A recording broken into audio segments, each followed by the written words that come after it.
ata yurdunda, meclis kuracağım toy düğün kimi.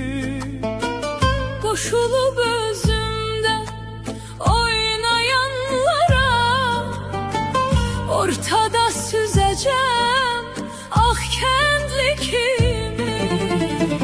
Koşulup yallıya halay çekeceğim, elimle obamla deyip güleceğim. Hele şair kimi şiir diyeceğim, baş koyup yatacağım ata yurdunda. Gece tezi döneceği ah kende, hamı yaşayacak öz evlerinde. Sonu bitecekdir gam hasretinde, herkes hoşbext olar ata yurdunda. Konakta gideceğim dosta, kardeşa, Her gün baş çekeceğim komşulara da. gör neler kalmayıp benim yadımda. Hatireler kalıp ata yurdunda.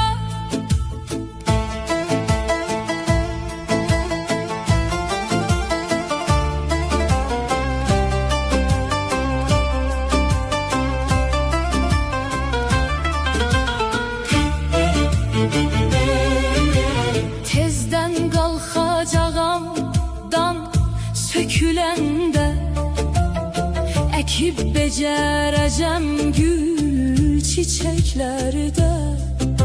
Sevineceğim eve konak gelende, Yaşadık geçmişi ata yurdunda.